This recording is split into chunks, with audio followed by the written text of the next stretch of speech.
सुप्रभात। मैं हूँ जगेंद्र राणा। आज की हमारी आध्यात्मिक चर्चा का विषय है सृष्टिकर्ता के अद्भुत खेल। सृष्टिकर्ता के अद्भुत खेल। जीवन की प्रत्येक सांस बड़ी अमूल्य है।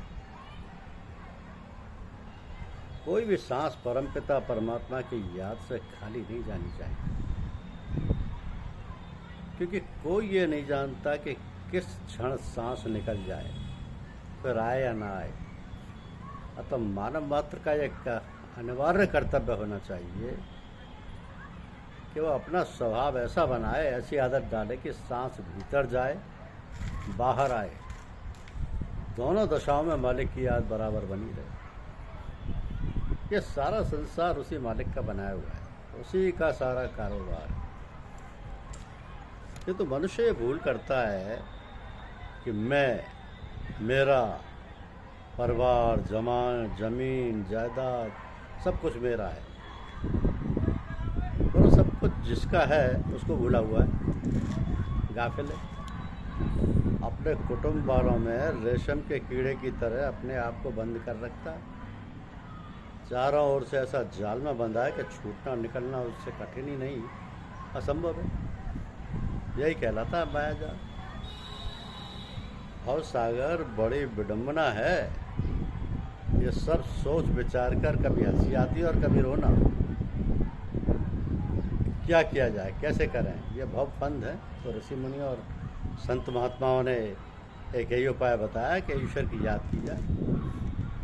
रामायण, वेद, पुराण, कुरान, बाइबल सब एक ही बात अपने अपने ढंग से कहते हैं कि सिवाय मालिक की याद के और कोई दूसरा उपाय नहीं। और वो याद कैसी हो कि याद करते करते और सब बातों की याद भूल जाए, ऐसी दशा बन जाए कि उसकी याद में इतने तल्लीन हो जाए कि उसकी भी खबर ना रहे। तर्क दुनिया तर्क उकबा तर्क मौला तर्क तर्क।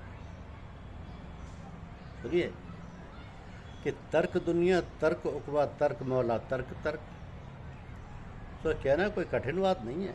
कठिन तो केवल ये है कि उस ओर अपने आप को झुकाएं, हमारे मन का ख्याल मालिक की ओर हो जाए और हर प्रकार से हम मालिक के बन जाएं।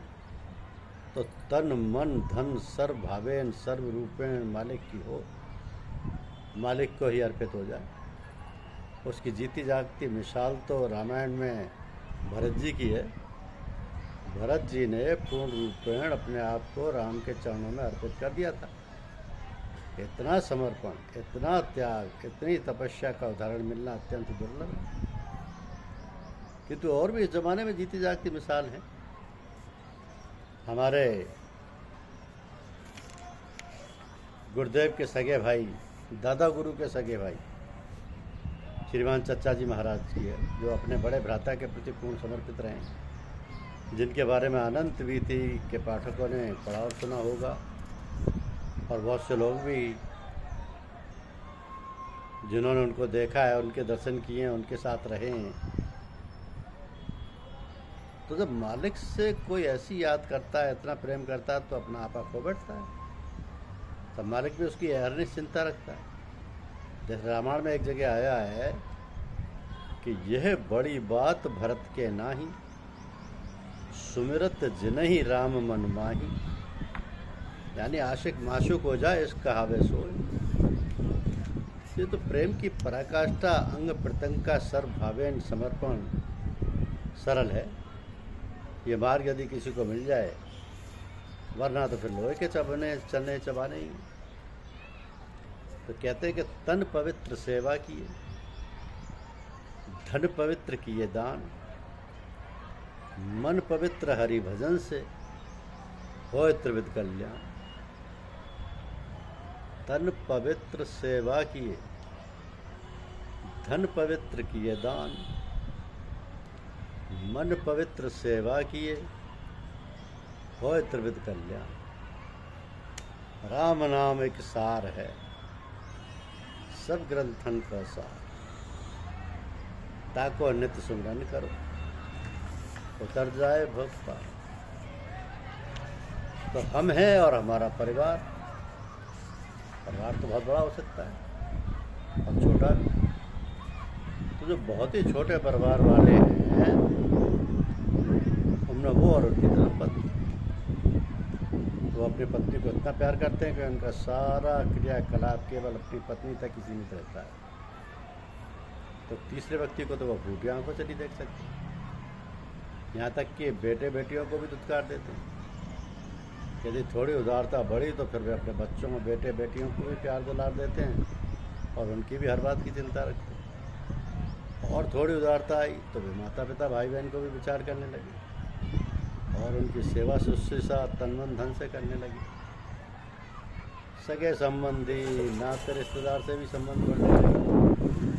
तो जैसे जैसे उदारता प्रेम का सागर उनके हृदय में बढ़ता जाता है, उनका परिवार बढ़ता जाता है।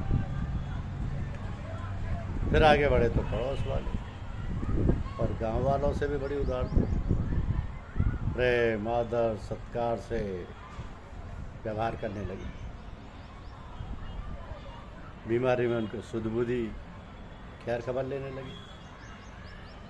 इस प्रकार उनका परिवार बढ़ता जाता है।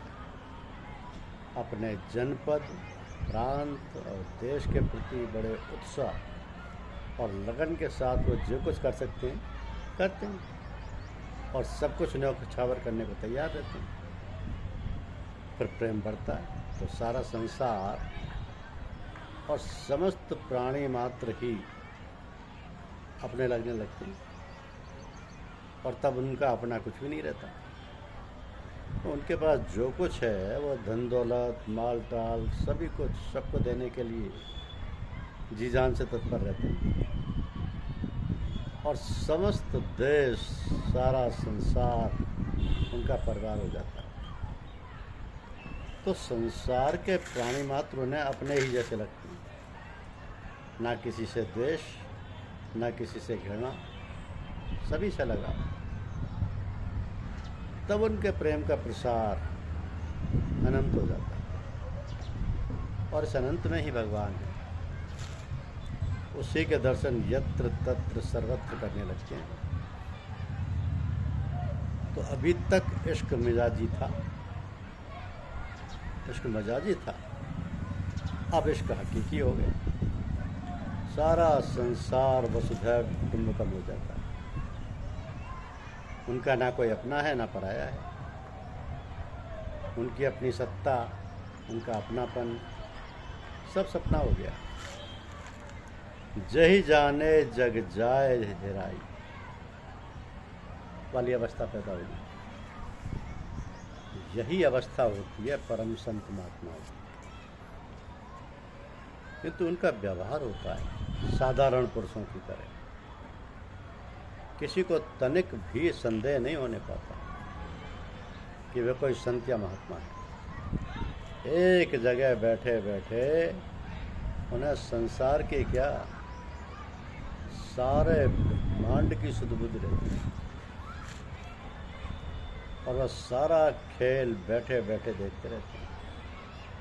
जरा भी टस से मस नहीं होते क्योंकि वे तो दृष्टा है, दृश्य देख रहे हैं। रचयिता की रचना और उनकी लीला का आनंद ले रहे हैं। और क्या यह आनंद की बात नहीं, बस देख रहे हैं। कोई प्रभाव नहीं होता उन पर किसी बात का। वह तो बस उस विचार में मग्न बैठे हैं कि जो जगत नियंत्रण है, जो सृष्टि करता है, जिसका ये सारा पसारा है, जो सारे संसार का निर्माता है, वो जगदाधार कैसे कैसे अद्भुत खेल खेल रहा है। उनको ना किसी बात से लेना ना किसी से देना। तो ये जो संत महात्मा होते हैं, उनकी जो अवस्था होती है, उनका जो व्यवहार होता है, वो इस तरीके का होता है कि वो सारा खेल, सारे ब्रह्मांड का खेल एक जगह बैठे बैठे देखते रहते हैं।